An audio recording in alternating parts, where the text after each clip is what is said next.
사사기 6장 마무리 해야죠 오늘. 예. 사사기 6장 17절까지 봤어요. 16절까지.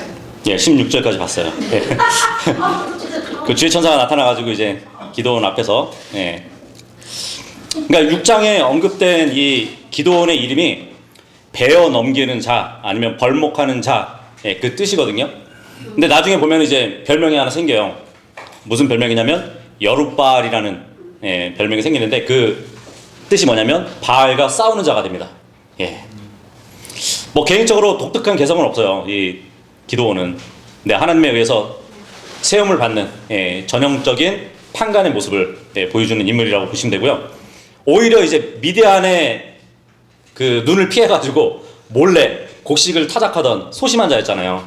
그런 기도원이 위대한 판관이 된 것은 전적으로 이제 하나님의 부르심에 의한 결과라는 것을, 예, 보게 될 것입니다. 또 기도원이 백성들을 또 모아가지고 지도자가 돼요. 예, 근데 그러한 사건에서도 하나님의 영이 그 기도원에 임했기 때문에 가능했다는 것을 또 보여줍니다. 물론 이것은 뭐 판관뿐만 아니라 모든 사사기의 역사가 전적으로 하나님에 의해서 주도되어진다는 것을, 예, 보여주고 있는 것이죠. 그래서 표면적으로 드러나는 위대한 인물들도 보면은 단순히 하나님의 도구이고 그냥 하나님의 섭리의 통로에 불과한, 예, 그러한 사람들이라는 것을, 예, 우리가 알아야 돼요. 그래서 오늘 막강한 용사로, 예, 길들여 가시는, 예, 주님의 손길을 우리가 또 보도록 하겠습니다. 17절 18절, 예, 읽겠습니다. 시작. 그러자 기도원이 그분께 말씀드리기를 이제 만일 제가 당신의 목전에서 은혜를 발견하였다면 그때는 제게 당신께서 저와 대화하고 계신다는 표적을 보여주시옵소서. 제가 당신께 간구하오니 제가 당신께 나와서 제 증여물을 꺼내서 그것을 당신 앞에 차려놓을 때까지 이곳에서 떠나지 마옵소서 하였더라. 이에 그분께서 말씀하시기를 내가 다시 올 때까지 내가 머물겠노라 하셨느니라. 예. 여기 17절 보시면 지금 기도원은 자기 앞에 있는 주의 천사를, 예, 하나님으로 인지하지 못하고 있어요. 이제 만일 제가 당신의 목전에서 은혜를 발견하였다면 이 말씀은 하나님 앞에 뭐 은혜를 발견하였다면 이 말이 아니에요. 그러니까 이 말은 아브라함이 하나님께 중보 기도할 때도 물론 이 말을 썼지만 모세도 이제 하나님께 간청할 때도 이런 말을 했었어요. 근데 사람과 사람 사이에서도 하는 일상적인 말이에요. 이것은, 예. 야곱이 에서에게 고개를 숙이면서 이렇게 똑같이 얘기했거든요.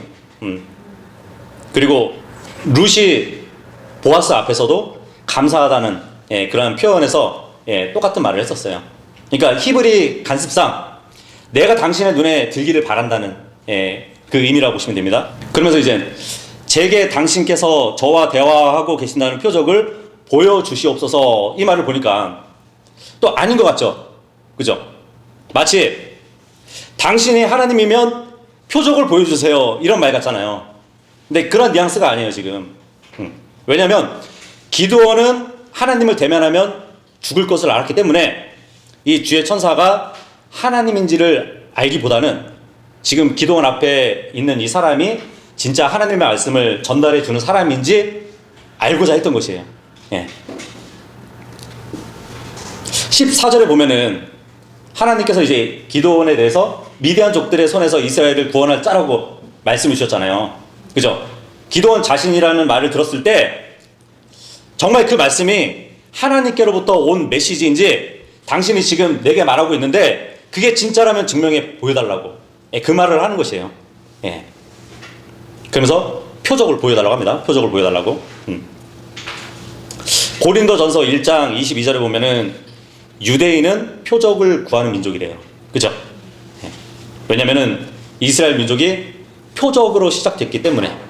그래서 과거 모세도 보면은 이스라엘 지도자로 이렇게 부르심을 받았을 때 그 부르심에 대해서 확신하지 못했었어요. 그랬더니 이제 하나님께서 모세의 손에 있는 막대기를 통해 가지고 뱀이 되게 해주시고 또 모세의 손을 통해서 나병이 낫다가 다시 치유되는 그 표적을 보여주셨잖아요. 그러면서 보내심을 받았단 말이죠, 모세도. 그러면 이스라엘은 표적으로, 예, 시작된 민족이라고 보시면 됩니다. 근데 지금 본문에 보니까 기드온도 지금 표적을 구하고 있어요. 증여물을 가져와서 하나님이 받아주시는가 하는 그 표적을 원했던 것이에요. 그래서 성경 여러 군데 보면은 하나님께 어떠한 재물을 바치잖아요. 그러면 하나님께서 받아주셨다는 그 표적이 뭔지 아세요? 하늘에서 불이 딱 내려가지고 그 재물을 살라버려요. 예, 다 태워버린단 말이에요. 그러니까 지금 기드온도 그런 표적을 보길 원했던 것이에요. 다시 말하지만 지금 앞에 있는 주의 천사에 대해서 정말 당신이 하나님이면 표적을 보여주세요, 이 말이 아니에요. 하나님의 말씀을 들고 왔는데 그 말씀이 정말 하나님의 말씀을 들고 온 것인지 그거 표적을 보여달라고 하는 거란 말이에요. 18절에 보니까 증여물을 당신 앞에 차려 놓을 때까지 이곳에서 떠나지 마옵소서 그래요. 아마도 이제 기드온이 타작했던 그 포도주 틀은 자기 집에서 얼마 떨어지지 않은 위치였다고 또 볼 수 있겠죠, 그죠? 그래서 기드온이 집에서 이제 음식을 준비해 돌아오기까지는 그렇게 긴 시간이 걸리지는 않았을 것 같아요. 어쨌든 자기 집으로 갔습니다. 19절에서 21절까지 읽겠습니다. 시작.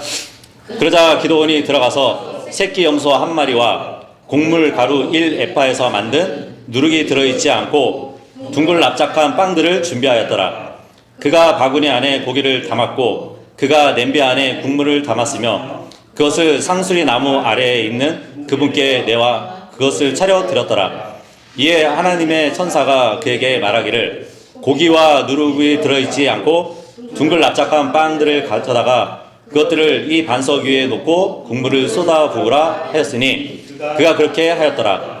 그때 주의 천사가 그의 손에 있던 지팡이의 끝을 앞으로 내밀었고 고기와 누룩이 들어있지 않고 둥글 납작한 빵들에 대었더라. 그러자 반석에서 불이 일어나 고기와 누룩이 들어있지 않고 둥글 납작한 빵들을 소멸시켰더라. 그 뒤에 주의 천사가 그의 목전에서 떠났더라. 예. 지금 기드온이 가지고 나온 증여물들이 있어요. 근데 마치 주님께 드리는 희생 헌물과 음식 헌물 같습니다. 예. 먼저 기드온은 염소 새끼 한 마리 가져왔어요. 근데 염소를 가져왔는데 이것을 염소 한 마리를 끌고 왔는지 아니면은 죽여가지고 고기를 가져왔는지 그건 잘 모르겠지만 20절에 보니까 국물이 나오잖아요. 국물. 그죠? 레위기 8장 31절에 보면은 고기를 태우기 전에 먼저 끓여 놓았던 그런 기록이 있어요. 그렇다 보면은 국물을 가져왔고 그 국물 안에 넣을 이 염소 새끼 그 고기를 가져왔다고 또 볼 수도 있겠죠. 그리고 밀가루로 만든 빵을 가져왔습니다. 예. 근데 지금 이 밀가루로 만든 빵을 보니까 가루 한 에파에서 그죠? 누룩 없는 빵을 만들었대요. 그죠? 여기서 1에파라는 도량이 나오는데 1에파는 약 22리터. 그러니까 쉽게 얘기하면 1kg의 밀가루라고 보시면 돼요. 아마 여기 계신 주부들은 1kg의 밀가루가 얼마나 많은 빵을 만들 수 있는지 알 수 있을 것 같은데, 그죠? 치과리 재료가 얼마나 들어가냐에 따라 그게 틀리니까. 죄송합니다. 싸움 시키려고 말한 게 아닌데. 어쨌든 1kg의 밀가루에서 나온 빵들이라고 말해줘요. 근데 이것을 정말 1kg의 밀가루를 만든 빵의 양이라고 하면은 문제가 있어요. 창세기 18장 6절에 보면은 아브라함이 이제 세 남자 천사들을 이렇게 영접한 적이 있거든요. 거기 보면은 세 도량의 빵을 만들었다고 기록이 되어 있는데 이 세 도량의 빵의 1에파의 같은 부피라고 보시면 돼요. 1kg의 밀가루. 근데 지금 본문에 정말 1에파에서 만든 빵의 양이라면 세 남자들이 충분히 먹고도 남을 그 양을 가져왔다는 얘기예요. 그렇게 되면 말이 안 되거든요. 주님께 음식 제사로 드릴 때도 보면요 10분의 1에파 정도만 드렸어요. 그렇다면 지금 기드온이 가루 한 에파로 누룩 없는 빵을 만들었다고 번역을 하면 맞지 않아요. 근데 지금 표준역은 잘 되어 있는 것 같아요. 본문에 보면 곡물 가루 1에파에서 만든 누룩이 들어있지 않고 둥글 납작한 빵이라고 했을 때 영어 보니까 이제 cakes of an 에파라고 되어 있거든요. 그러니까 전치사 of가 들어가긴 해요. 전치사 이 of는 지금 표준역처럼 포럼이라는 뭐뭐에서라고 이렇게 번역하는 게 더 정확해요. 근데 개혁 성경을 비롯해 가지고 지금 한글로 번역된 킹제임 성경들을 보면은 다 한 에파로 누룩 없는 빵을 만들었다고 번역이 되어 있어요. 네. 그 한 에파의 양으로 빵을 만드는 게 아니라 그 한 에파의 양에서 빵을 만든 거예요. 예, 그렇게 이해하시면 됩니다. 그 출애굽기 31장 2절에도 보면 브잘리엘이라는 한 인물을 주님께서 불렀을 때 보면은 유다 지파의 브잘리엘을 불렀다고 하지 않아요. 유다 지파에서 지명해서 불렀다고 합니다. 여기도 보면 전치사가 오브거든요. 예, 포럼이라는 그 뜻으로 번역이 된단 말이에요. 그렇게 이해하시면 되고, 어쨌든 예, 기도원은 빵을 신속하게 만들기 위해서 발효시키지 않았다고 볼 수 있겠죠. 6절의 기록을 보면 지금 이때 상황은 이 미디안 족속의 침입으로 인해 가지고 이스라엘 백성들이 막 식량이 없었을 때잖아요. 그죠? 굉장히 궁핍하게 될 때 지금 기도원은 자신이 주님의 말씀에 확신을 얻기 위해서 예, 부족한 창고지만 지금 어떻게 보면 풍족하게 재물을 가져왔다고 또 볼 수 있겠죠. 근데 이제 주의 천사가 얘기합니다. 기도원이 가지고 온 예, 그 재물들을 반석 위에 쏟아부으라고. 그러면서 지팡이를 그 음식물에 딱 댔어요. 그러니까 마치 이 낙뢰를 받은 피레친처럼 하늘에서 불이 딱 떨어지면서 그 음식물들을 소멸시키는 예, 그 장면을 기도원이 목격하게 되는 것이에요. 근데 이런 모습이 어디서 나오냐면 열왕기상 18장에 보면은 엘리야가 재물을 딱 올렸던 예, 칼멜산 거기서 주님이 하늘에서 불을 딱 떨어뜨려 가지고 희생 재물만 딱 태운 것이 아니라 번제단까지 다 살라버려요. 그리고 번제단 옆에 보면은 물도랑이 있거든요. 물로 이렇게 둘러싸여 있는데 그 물들까지도 다 핥아버렸대요. 그 불이. 근데 지금 본문에 보니까 고기와 빵뿐만 아니라 국물도 부었잖아요. 그죠? 물을 부었기 때문에 불이 붙을 수 있나요? 불이 붙을 수 없잖아요. 근데 주님이 불로 살라버렸다는 것은 이건 기적인 것이에요. 예. 그래서 기도원은 예, 그러한 표적을 보고자 했던 것이죠. 22절에서 24절 읽겠습니다. 시작. 그러자 기도원이 그가 주의 천사였음을 알아차렸으니 기도원이 말씀드리기를 슬프도소이다. 오 주 하나님이여, 이는 제가 주의 천사를 얼굴과 얼굴을 마주하여 보았기 때문이니이다 하였더라. 그러자 주께서 그에게 말씀하시기를 너에게 평안이 있기를 바라노라. 두려워하지 말라. 너는 죽지 아니하리라 하셨느니라. 그때 기도원이 거기에다 주께 제단을 쌓았고 그것을 여호와 샬롬이라 불렀더라. 오늘날까지 그것이 여전히 아벨 오프라에 있느니라. 예. 천사가 하늘에서 불이 내려오게 한 후에 기도원의 시야에서 싹 사라졌어요. 예. 그러면서 음성을 또 내시는 거예요. 예. 지금 기도원은 자신이 주의 천사와 대화했다는 것을 깨닫게 되는 것이에요. 21절의 본문에 보니까 주의 천사가 그의 목전에서 떠났다고 하잖아요. 근데 어떻게 떠났냐면 사사기 13장 20절에 보잖아요. 거기 보면은 똑같이 삼손의 아버지 마노아가 주의 천사 앞에 재물을 놓고 예, 그것을 또 살라버리는 예, 그런 장면이 나오는데, 그렇게 불로 탁 태우고 나서 주의 천사가 제단의 불꽃 속에서 승천했다고 기록이 되어 있어요. 그러면 여기서도 마찬가지로 제단의 불꽃 속에서 예, 승천했다고 볼 수 있겠죠. 근데 이러한 현상을 정말 직접 누가 봤다면 그 신은 정말 주의 천사라고 고백할 것이에요. 그죠? 자, 그런데 기도원은 22절에 보니까 내가 주의 천사를 대면해 보았기 때문에 슬프다 그래요. 왜 슬펐을까요? 출애굽기 33장 20절에 보면은 주님이 직접 말씀하셨죠. 나를 보고도 살아남을 자가 아무도 없다고. 그러니까 지금 죽을까봐 슬퍼하는 것이에요.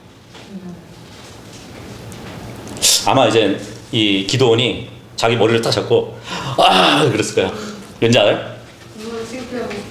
우리가 지금 읽어본 슬프도소이다. 이 말이 히브리어로 아흐예요. 네. 네. 히브리인들은 슬프다는 말을 말로 하는 것이 아니라 감탄사로 해요. 그러니까 전에도 말씀드렸다시피 정말 사람의 하나님의 영광을 적나라하게 보는 것과 또 주의 천사로 나타나신 그 하나님을 보는 것과는 차이가 있다고 말씀드렸죠. 예. 주의 천사로 나타나신 하나님은 피조물과 개인적으로 소통하기 위해서 취하신 몸의 형태라고 보시면 됩니다. 그래서 이제 벌벌 떨고 슬퍼하는 기도원에 대해서 23절에 보니까 너에게 평안이 있기를 바라노라 두려워하지 말라 그러거든요. 근데 이 말씀이 신약에서 어디에 나오는지 아세요? 예수님이 부활하시고 나서 제자들에게 나타나실 때 하셨던 말씀하고 똑같아요. 그러다 보면 신약에 부활하셨던 그 예수님의 형상이 구약 때의 주의 천사의 그 부활체의 모습이 주의 천사의 모습이지 않을까. 예. 왜냐하면 또 사도 바울도 부활하신 그 예수님에 대해서 하나님의 천사라고 불렀거든요. 예. 그러니까 구약에 나타났던 주의 천사는 부활 이후에 영광스러운 몸을 입으신 주님과 마찬가지로 그 성육신 전의 현년이라고 우리가 볼 수 있는 것이에요. 22절에 보니까 주님이 하신 말씀에 대한 그 반응으로 기도원은 재단을 쌓고 그것을 여호와 샬롬이라고 이렇게 일렀습니다. 여호와 샬롬. 이것은 이제 주님은 화평이시니라, 평안이시니라. 주께서 화평을 주신다. 이런 뜻이거든요.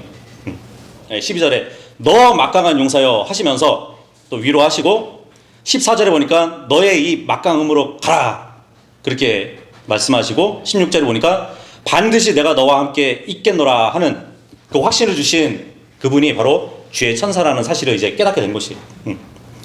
마치 엠마오를 향해서 가던 두 제자가 있었잖아요. 예수님 부활 후에. 근데 예수님이 같이 동행을 해 주셨잖아요. 근데 처음에는 예수님을 미처 알아보지 못했었어요. 그러다가 눈이 밝아진 후에 깨달은 것 같은 그런 유사한 예라고 볼 수 있겠죠.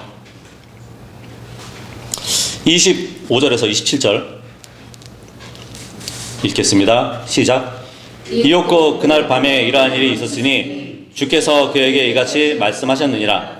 너의 아버지의 어린 숫송아지 곧 7년 된 둘째 숫송아지를 취하고 너의 아버지가 소유한 바알의 제단을 무너뜨리며 그건 옆에 있는 작은 숯불을 찍어 쓰러뜨리라. 그런 다음에 이 반석 꼭대기에 지정된 곳에서 주 너의 하나님께 제단을 쌓고 둘째 수송아지를 취한 다음 네가 찍어 쓰러뜨릴 작은 숯불의 목재로 번제 희생 제물을 바치라. 그때 기도원이 자기 종들 중 10명의 남자를 데려다가 주께서 그에게 말씀하신 대로 실행하였더라. 그런즉 그가 자기 아버지의 지방과 그 도시의 남자들을 두려워하였으므로 이와 같은 일이 있었으니 그가 그것을 낮에 할 수 없었기에 밤에 그것을 행하였더라. 이제 주님은 기도원에게 너희 아버지가 가지고 있는 바알의 제단을 헐라고 그 곁에 있는 작은 숯불들을 찍어내라고 명령하십니다. 그러니까 기도원의 아버지가 바알의 제단을 이렇게 관리하고 있었던 것이에요. 그러니까 주님의 명령대로 이 기도원이 바알의 제단을 헐고 주님을 위한 제단을 세운 다음에 작은 숯불을 베어가지고 하나님의 번제를 드렸어요. 그런데 26절에 지금 반석이 나오잖아요. 이 반석에다가 하나님을 위한 제단을 만들어야 되는데 그것이 바로 아까 전에 염소 새끼하고 누룩 없는 빵 그것을 드렸던 그 반석이에요. 그 꼭대기 위에다가 주님의 제단을 쌓았다고 합니다. 근데 희생 제물에서 좀 특이한 점을 발견할 수 있어요. 여기 보니까 하나님께 드려야 될 그 제물이 7년 된 둘째 송아지래요. 근데 출애굽기 13장 2절에 보면 율법에 따르면은 모든 첫 태생이 하나님의 속한 것이라고 기록되어 있거든요. 그렇다면은 첫배 숫송아지에게 무슨 문제가 있었기 때문에 지금 둘째 숫송아지를 택한 것이 분명하다는 것이죠. 어쩌면 첫째 송아지는 어떤 흠이 있거나 그래가지고 주님께 바치기에는 좀 부적했었는지 몰라요. 아니면 이 기드온의 아버지가 바알 숭배자였단 말이에요. 그래서 첫 송아지를 바알에게 희생제물로 먼저 바쳐가지고 그 다음 송아지를 주님께서 박으셨는지 모르겠습니다. 그것이 또 아니다 하면 첫 번째 송아지는 지금 우리가 사사기 6장 1절에 보면은 미디안들에게 몇 년 동안 압제를 받고 있어요? 이스라엘 백성이 7년이잖아요. 그죠? 어쩌면 첫 번째 송아지는 미디안족들에게 빼앗겼고, 그리고 7년 된 송아지를 생각해 보면 1절에 이스라엘은 7년 동안 미디안 족속에게 괴롭힘을 당했단 말이에요. 어쩌면 이스라엘이 첫 해에 공격을 받았을 때 이미 자란 첫째 송아지를 뺏겼을 수도 있어요. 그런데 7년 된 송아지 생각해 보세요. 어찌 보면 이스라엘이 처음 초토화됐을 때는 막 태어났을 수도 있어요. 첫 번째 소는 뺏겼고 이 두 번째 소가 막 태어났을 거란 말이에요. 그 이후로 이제 잘 숨겨왔기 때문에 주님은 둘째 송아지를 바치라고 또 했다는 것을 보여집니다. 근데 성경의 문화적 배경을 보잖아요. 그러면은 보통 장자, 이 첫째 아들이 상속의 권리를 가지는 게 너무 당연했잖아요. 근데 장자권으로 재산 상속까지 받는데 하나님은 그 틀을 자주 깨시는 분이에요. 다시 말하면 사람들은 보기에는 옳은 순서가 있어요. 근데 하나님 보시기에는 택하는 순서가 달라요. 그죠? 네. 예를 들어 뭐 카인과 아벨 중에서 누구의 제사를 연락했죠? 그렇죠. 둘째 제사를 연락했단 말이에요. 이스마엘과 이삭 중에 동생 이삭이 약속의 씨가 되었어요. 그죠? 에서와 야곱 중에 동생 야곱이 축복을 받았죠. 그리고 르우벤과 유다 중에는 동생 유다에게 왕권이 갔어요. 아론과 모세를 보면은 동생 모세가 이스라엘의 지도자가 됐죠. 다윗의 형들보다 동생 다윗이 기름 부음 받았고요. 참 슬프지만 마르다보다 동생 마리아가 더 좋은 편을 택했어요.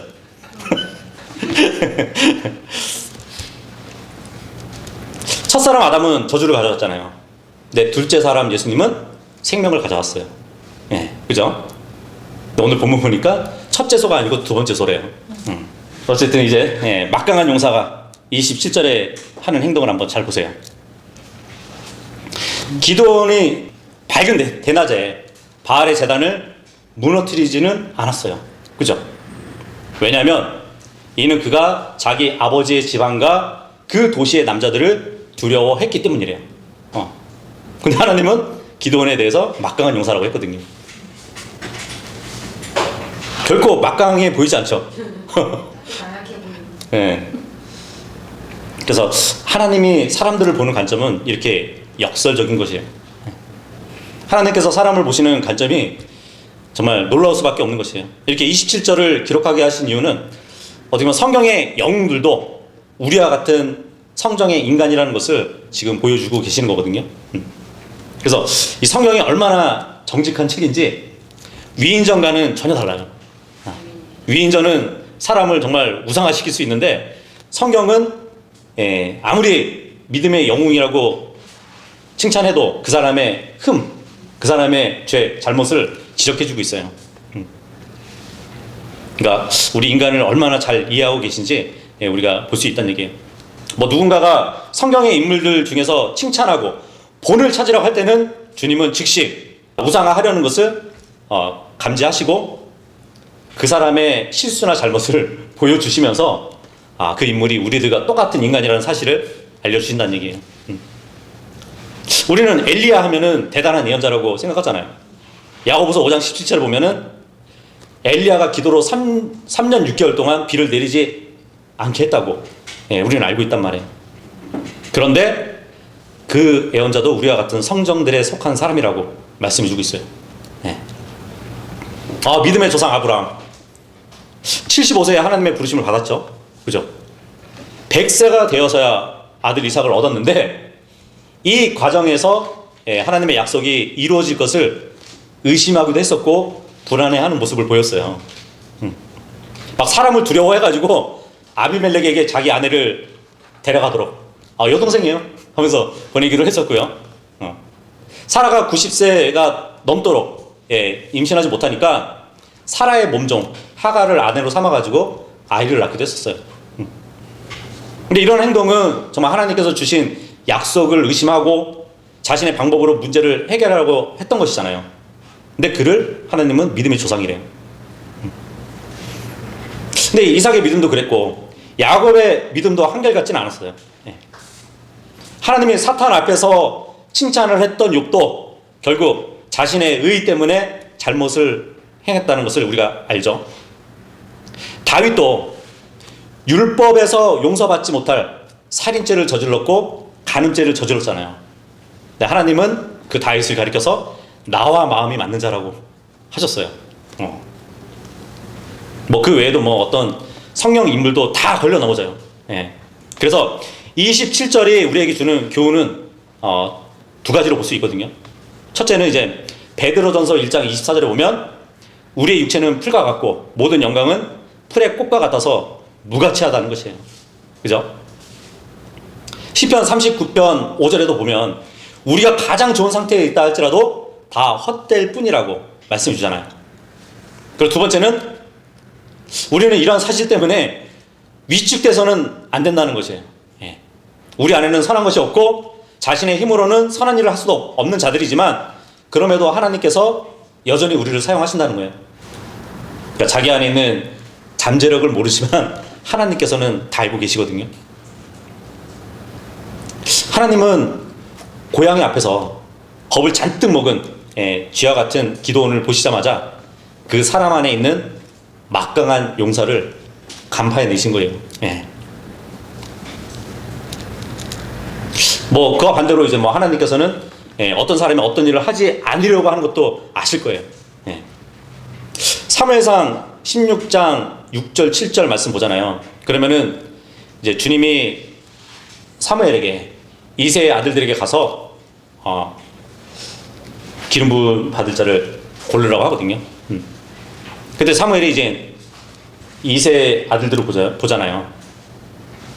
거기서 이제 장자를 보고 저자가 주의 기름을 부을 자인 것 같다 이렇게 생각을 해요.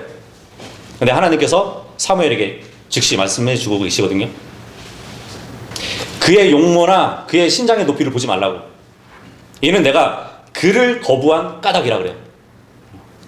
용모가 좋고 신장도 좋아요. 근데 주님이 그를 거부한 까닭이 그것 때문이래요. 그래서 주가 사람을 보는 것처럼 보지 아니하기 때문이라. 사람은 겉모습을 보나 주는 마음을 보시기 때문이라 그러시거든요. 그러니까 하나님은 인간의 근본 성품을 아셔요. 물론 이제 사람의 성품이라는 것은 뭐 몇 가지 행동으로 판단되진 않죠. 한 사람의 성품이 드러나려면 몇 년의 기간은 필요할 거예요. 그리고 그 성품을 또 이렇게 연마하려면 여러 해가 걸리기 때문에 하나님께서는 어떤 사람을 보실 때 잠재적인 면까지 다 고려해가지고 큰 그림을 보시는 거예요. 근데 우리는 지금 기도원을 보고 있는 것이에요. 그는 어떻게 보면은 이 하나님의 명령을 따라서 바알 신당을 부셨어야 되는데 겁에 질려 있었어요. 그래가지고 대낮에 행하지 않고 밤에 몰래 가서 그 일을 했단 말이에요. 근데 주님이 보실 때는 그는 여전히 막강한 용사였던 것이에요. 이 용사라는 영어가 Man of Valor이잖아요, 그죠? 이 Valor이라는 말이 용기를 뜻하거든요.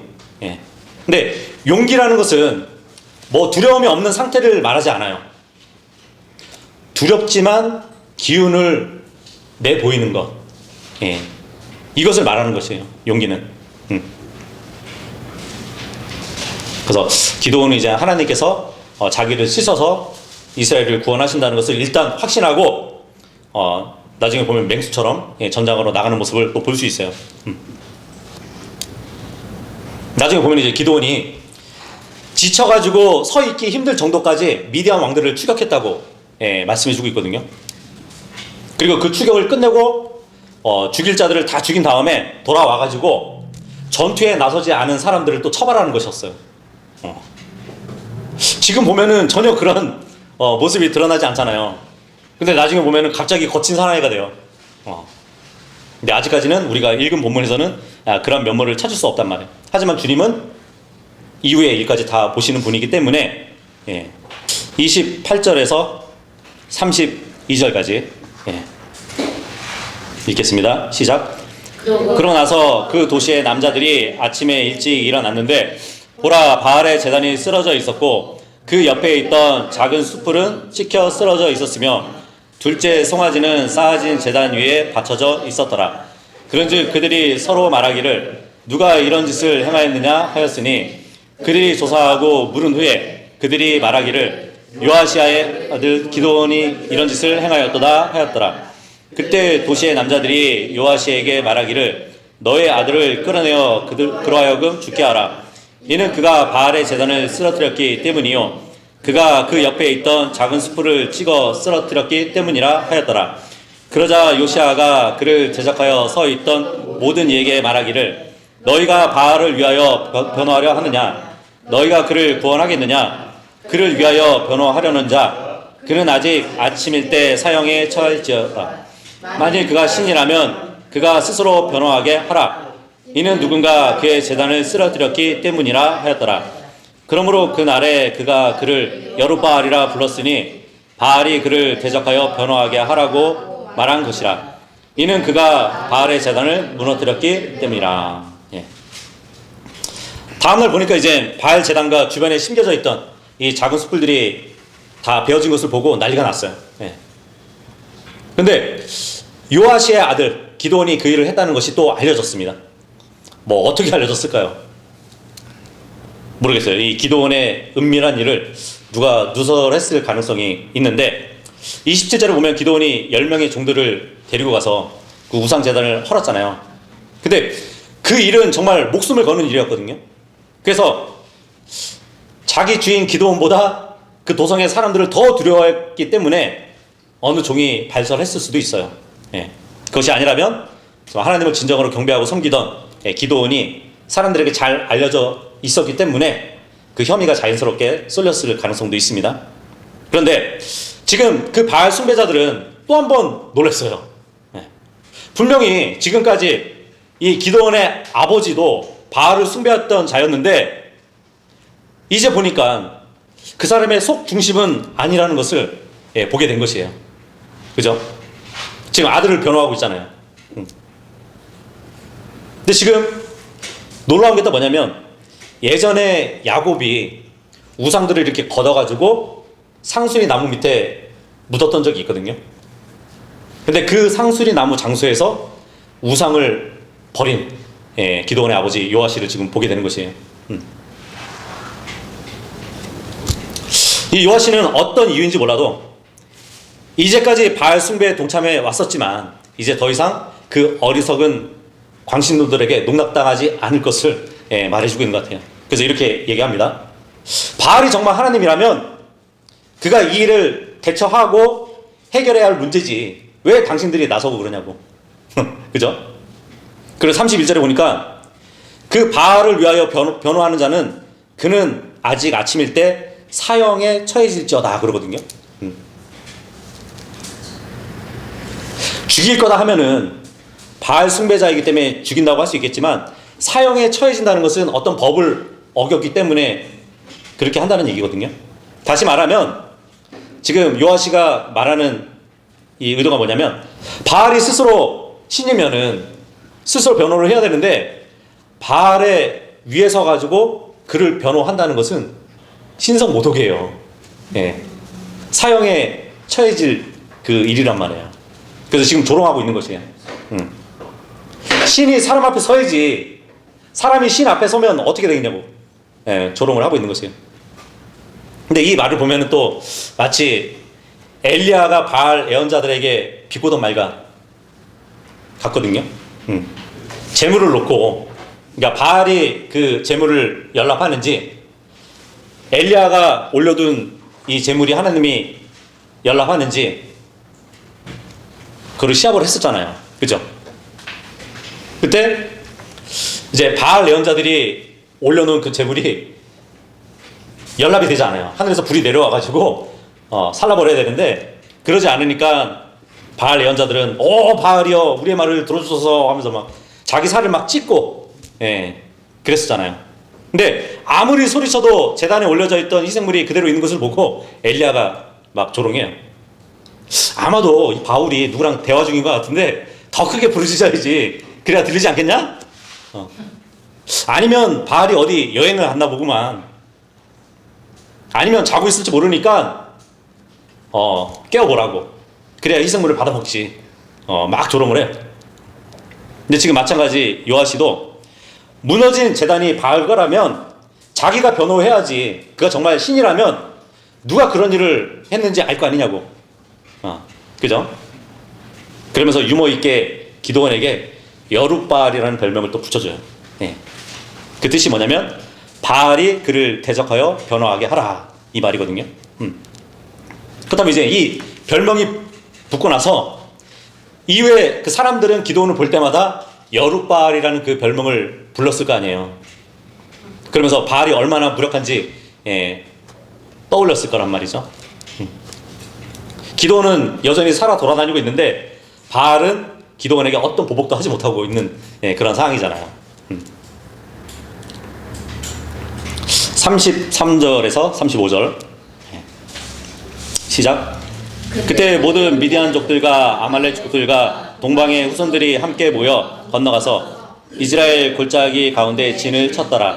그러나 주의 영이 기드온에게 임하였으니 그가 나팔을 불었더라. 그러자 아비에젤이 그를 따라 모였더라. 이어서 그가 온 므낫세를 통틀어 전령들을 보냈더니 므낫세도 그를 따라 모였더라. 이어서 그는 아셀과 스불론과 납탈리에게도 전령들을 보냈더라. 그러자 그들이 그들을 맞이하러 올라왔더라. 이 33절은 이제 예수 그리스도의 재림의 모형이라는 사실을 확인시켜주는 구절이라고 보시면 돼요. 미디안 족속에게 압제를 받았던 그 기간이 7년이었어요. 근데 7년의 마지막에 있을 전쟁이니까 7년 환란기 끝에 재림 때를 지금 보여준단 말이죠. 근데 그때는 유프라테스 강을 건너올 동방의 왕들이 나타난다고 계시록 16장 12절에 말씀하고 있어요. 그리고 여기 이스라엘 골짜기는 메기도 아시죠? 메기도 계곡의 남단을 말한단 말이에요. 아마겟돈 전투가 벌어질 장소. 그리고 34절에 보니까 전쟁의 나팔이 불리는데 이 나팔이 등장한다는 것, 이것은 이 본문이 재림의 모형이라는 사실을 재확인시켜준다고 보시면 되겠죠. 이 아비에젤 이쪽 지역에 모였는데 므낫세 지파의 6족속 가운데 하나로 보시면 돼요. 그 지역은 요르단강 서안 쪽에 거하고 있는데 기드온의 일가의 무리가 처음 가세를 했고요. 나머지 므낫세 지파 사람들도 가담했다고 합니다. 35절에 보니까. 그리고 스불론과 납탈리도 재림과 관련된 이 이야기에서 두드려진 면모를 또 보여주고 있죠. 그리고 바락과 시스라의 전투에서는 종적을 감췄던 아셀 지파가 여기서는 또 참여를 합니다. 그래서 이 모인 수를 보면은 뒤에 가서 보면은 총 32,000명이 모이거든요. 근데 그 중에서도 주님은 다 필요 없고 300명만 딱 골라가지고 전쟁을 치르시게 하는 것을 또 볼 수 있어요. 36절에서 40절 읽겠습니다. 시작. 그러자 기드온이 하나님께 이같이 말씀드렸더라. 만일 당신께서 친히 말씀하신 대로 제 손을 통하여 이스라엘을 구원하시려 하신다면 보소서 제가 양털에서 난 양털 뭉치 하나를 마당 안에 두겠나이다. 이후에 만일 이스라엘이 그 양털 뭉치에만 있고 그 밖에 온 땅이 말라 있다면 그때는 제가 당신께서 말씀하신 대로 제 손을 통하여 친히 이스라엘을 구원하려 하시는 줄 알겠나이다. 그러자 그것이 그렇게 되었더라. 이는 그가 아침 일찍 일어나서 그 양털 뭉치를 한꺼번에 꽉 눌렀고 그 양털 뭉치를 비틀어 이슬을 짰더니 물이 대접에 가득하였기 때문이라. 그런 다음에 기드온이 하나님께 말씀드리기를 당신의 분노가 저를 대적하여 달아오르지 않게 하여 주옵소서. 그리하시면 제가 이번 한 번만 구하겠나이다. 제가 당신께 간구하오니 이번 한 번만 양털 뭉치로 제가 확인할 허락하여 주옵소서. 이제 그 양털 뭉치만 말라있고 온 지면 위에 이슬이 있게 하여 주시옵소서 하였더라. 그러자 하나님께서 그날 밤 그렇게 해주셨더라. 이는 그 양털 뭉치만 말라 있었고 온 지면 위에는 이슬이 있었기 때문이라. 예. 17절에서 21절까지 내용을 보면은 이제 하나님께서 기도원을 사용하셔가지고 이스라엘을 구원하시겠다는 그 표적을 확인해 주셨어요. 그죠? 그리고 34절에는 주의 영이 기도원에게 임했습니다. 네, 36절에서 기도원이 하는 말을 들어보세요. 예. 만일 당신께서 친히 말씀하신 대로 제 손을 통하여 이스라엘을 구원하려 하신다면, 그래요. 확신의 참말로 보이나요? 여전히 의심하고 있는 것 같아요. 그죠? 참 이것을 보면은 하나님께서 우리를 계속 참아주신다는 그런 놀라운 성품을 볼 수 있어요. 그죠? 기도원도 참아주시면은 우리에 대해서 얼마나 또 참아주시겠어요. 그죠? 이 기도원의 거듭난 의심에도 불구하고 신약 성경에서는 이 기도원을 믿음의 용사들이 나열된 그 명예의 전당에 딱 올려주세요. 여기 기도원은 이제 양털 뭉치를 딱 내다 놓습니다. 양모를 딱 취해가지고 밤새 야외에다 이렇게 둔 거예요. 그래서 양털에만 이슬이 맺히게 해주시고 주변 땅에는 이슬이 없게 해달라고, 그런 표적을 또 바라는 것이거든요. 그러면 내가 하나님의 응답으로 받아들이겠다고. 근데 하나님은 기도원의 요청을 받아들였었어요. 네. 그리고 다음날 아침 보니까 기도원이 양털을 손으로 꽉 짜니까 물이 쫙 나와요. 그래서 가득 채울 만큼. 그리고 주변 땅은 말라 있어요. 그런데 이 정도면은 확신을 가져야 되잖아요. 근데 확신을 가지지 못해요. 그래도 어쨌든 기도원은 자신의 요청을 또 바꿔가지고 하나님께서 양털은 마르게 하시고 땅은 적게 해달라고, 예, 그렇게 요청을 합니다. 근데 또 한 번 또 거듭해서 부탁을 해야 되니까 괜히 또 하나님께 어떤 벌을 받지 않을까 굉장히 조심스럽게 물어보고 있어요. 어쨌든 주님은 두 번째 표적도 이렇게 들어주셨습니다. 그래서 오늘 이 본문을 딱 봤는데 기도원이 하나님의 뜻을 알아내는 것과 뭐 이렇게 관련해서 신약 성도들이 얻을 교훈들이 있다고 볼 수 있거든요. 정말 하나님이 나와 함께 하실까? 그래서 그러한 질문에 대해서 몇 가지 비유로 이렇게 생각할 수 있다는 얘기예요. 누군가에게는 하나님이 함께 하시면 공기와 같다고 말을 합니다. 그렇죠? 공기라는 것은 너무 당연하잖아요. 그리고 너무 익숙하잖아요, 우리한테. 근데 우리가 특별하다고 생각하나요? 없으면 살 수 없는데, 그죠? 특별하게 생각하지 않고 산단 말이죠. 누군가에게는 또 하나님이 함께 하신다는 것, 이것은 또 나무와 같거든요. 뭐 평소에는 있는지 없는지 그렇게 중요하지 않아요. 그죠? 그러다가 햇빛이 따가워가지고 그늘이 간절해지면 그때서야 생각을 해요. 내가 필요할 때 그때만 찾을 뿐이라는 얘기잖아요. 또 누군가에게는 하나님이 배우자와 같을 것이에요. 내 삶에 가장 큰 영향을 주는데, 그죠? 가끔 소홀히 여길 때가 있죠. 세상에 그 누구보다도 배우자는 나와 가까운 사이잖아요. 그죠? 근데 너무 이제 일상이 돼버리니까 특별하다고 생각을 못하고 살 때가 있다는 것이죠. 하나님이 나와 함께 하신다는 것, 이것은 우리가 부인하지는 않아요. 그런데 너무 일상적인 일이 되어버려서 하루하루를 바쁘게 살고 있는 나에게는 특별하지 않게 생각이 든다는 얘기예요. 내가 그렇게 중요하게 생각하지 않는데 하나님은 나에 대해서 얼마나 신경을 쓰고 있는지 우리는 헤아릴 수 없을 것이에요. 그죠? 모르겠어요. 뭐 어떤 분은 정말 하나님이 나에 대해서 신경이나 쓰고 계실까? 세상에 수많은 사람들이 있는데 정말 주님은 나와 함께 계실까? 그런 인간적인 생각을 할 때도 있을 겁니다. 막 하나님이 저 멀리 계신 것 같고 나와는 별로 관계없는 분 같이 느껴질 때가 있을 것이에요. 정말 하나님은 나와 함께 계시는지. 그리고 또 우리의 경험하는 그 일들이 정말 하나님의 함께 하심을 의심하게 만들 때도 있다는 얘기예요. 내가 지금 나에게 벌어진 일들에 대해서 이해가 되지 않을 때, 내가 겪고 있는 일들이 너무 힘들고 어려울 때 지금 이 현실에서 하나님은 정말 나와 함께 계시는지, 왜 하나님이 나와 함께 계신다면 이런 일이 생겼을까? 그죠? 왜 이런 어려움이 있는 걸까? 하나님께 기도하는데 하나님은 왜 나의 기도를 외면하실까? 그런 의심이 생기기도 하고 여러 생각들이 나의 마음을 답답하게 할 때도 있다는 얘기예요. 그러면서 막 하나님을 원망이 생기기도 하고요. 하나님을 향한. 근데 이런 고민을 했던 것은 우리뿐만 아니라는 얘기예요. 오늘 우리가 살펴본 본문에서도 이런 생각을 했던 사람이 나와요.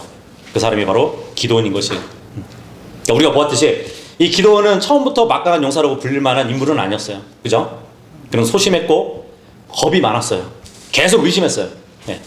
무엇보다 하나님이 함께 하신다는 것을 부인했던 자예요. 그런데 그런 기드온이 어떻게 하나님의 함께 하심을 믿을 수 있었을까요? 그래서 우리가 다음 주에 이어서 또 하나님이 함께 하시면서 이 겁쟁이 기드온을 막강한 용사로 빚어가시는 그 과정을 보게 될 것입니다. 그래서 그 과정을 보면서 우리도 우리의 현실과 관계없이 정말 하나님의 함께 하심을 확신할 수 있기를 바라겠습니다. 오늘은 여기서 마무리하겠습니다.